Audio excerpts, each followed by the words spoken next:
Hi guys, welcome to Ebony Park TV. My name's Kate. I'm a trainer and stable manager here. And this month we had a question from Cassie about caring and grooming for a Friesian. So I thought we'd go through both a pure and a crossbred, and I can show you how they differ. But I thought I'd start off saying how we go in grooming in winter. So we don't like to clip our Friesians.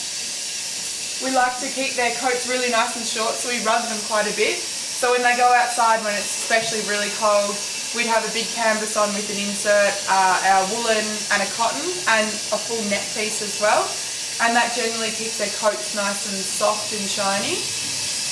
Milo here is quite lucky, he has quite a short coat, but especially with the feeds as well, so they get a lot of oils and fats for their coat that keep it nice and healthy and moisturised. Another thing we do is when we get them ready for riding is we make sure that they've got had a big curry comb to get out all the dead hair and skin, because if we don't regularly brush them, their coat and their skin gets clogged with dead skin and sweat and dirt, so the hair doesn't come through nice and soft, it grows quite coarse and thick. So that's another thing that you can try as well.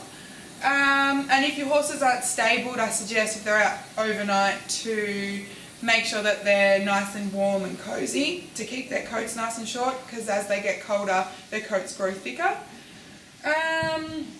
With Milo I'll run through how we care for a crossbred. So if we're keeping a crossbred for competition, we cut or pull their manes. So Milo's here is a little bit long, so before his next competition I will cut it. I prefer it to be straight cut at the bottom because it makes plaiting a lot easier. But you can pull if you like. I think cutting is a lot more comfortable for the horses as well. If you find that your Friesian cross has a really thick mane, you can thin the mane out. So I've done this on Milo's because when we first cut it, it was really buffy and sticking out.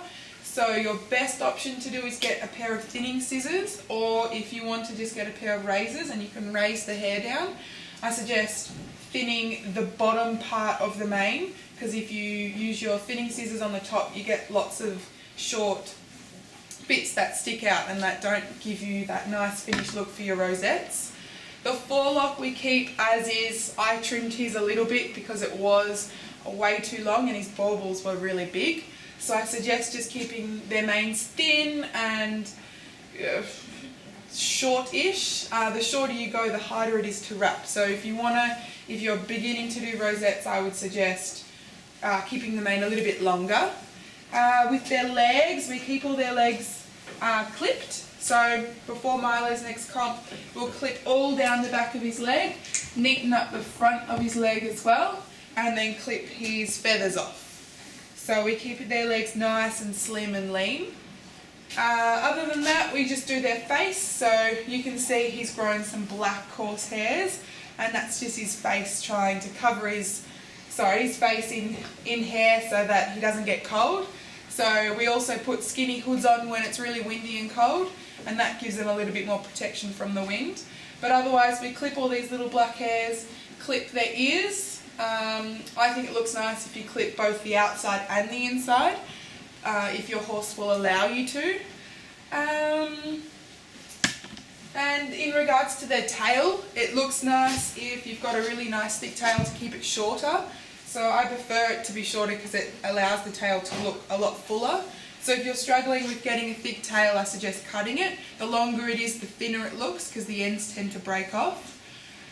And whenever we wash their manes, both a cross or a pure, we use oil in a spray bottle, and I really concentrate on the ends and the roots to keep everything really moisturised and free from damp. Okay, so now I thought I'd run through one of the purebreds. So obviously they're completely different, they've got lots of mane. This is Dante, one of our young 4.5-year-old stallions. So his mane is still in the beginning stages of growing, but I'll kind of run through how we like it to be kept. So about once a month all of the purebreds get their manes thoroughly shampooed and conditioned. So the most important thing is to get the roots, so we get out of all of that dead skin to allow that new hair to grow. And conditioning the ends is really important because the longer that you leave it dry, they dry off and break, similar to how our hair works as well. They all get plaits, and every time that we wash them we use a different number of plaits. So if one time you do 9, the next time you might do 7 or 8. It really depends. Dante's got a really long neck, so I do lots of little plaits on him rather than big plaits.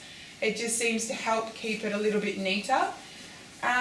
When we finish plaiting, I like to do a little bauble at the end, because it really helps the ends stopping from getting wet and dirty, and it stops them from drying out. So once you've shampooed and conditioned, you oil the whole mane, including the roots, really rub it in, and then oil the ends and bauble the ends up, so that the hair always has moisture before the next wash.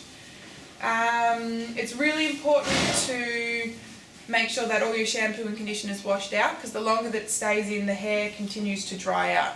I know it seems weird that if you leave conditioner in, the hair dries out, but from all the chemicals in the shampoo and conditioner, the hair can't take it and it gets really dry and brittle. With the Forelock, Dante's been rubbing his like mad. It seems to just happen with the cold weather.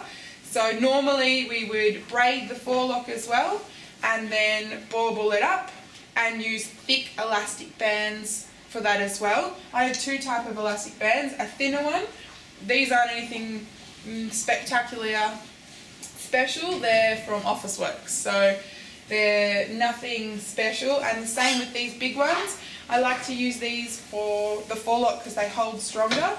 And say if you have a horse like Arbor who has so much mane, we plait all of the plaits together and use thick elastics to hold them. In winter, the Friesians tend to have a more coarse coat than, say, Milo, so it's really important to keep them rubbed nice and warm. The brushing, again, is really important to stimulate the hair growth and continue to allow the skin to continue producing oils. With the clipping, we don't typically clip the feathers, however we have tested it out on Arbor and we quite like the look.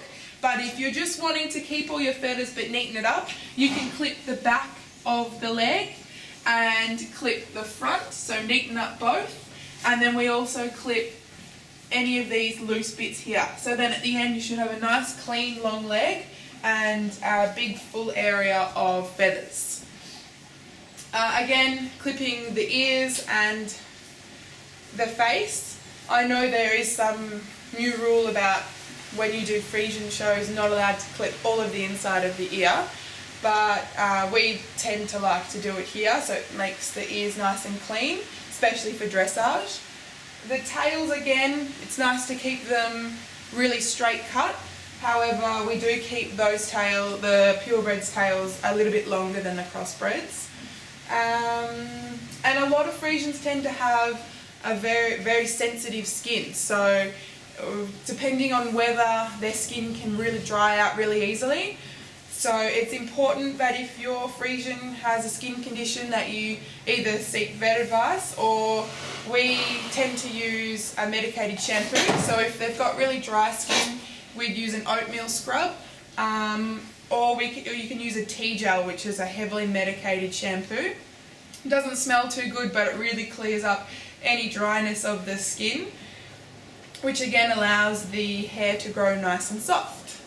So yeah, I hope you've enjoyed this month's TV episode. If you have any questions about grooming or competition prep or anything like that, feel free to send an email through to info@ebonyparkstud.com.au and we'll be sure to reply to you. See you!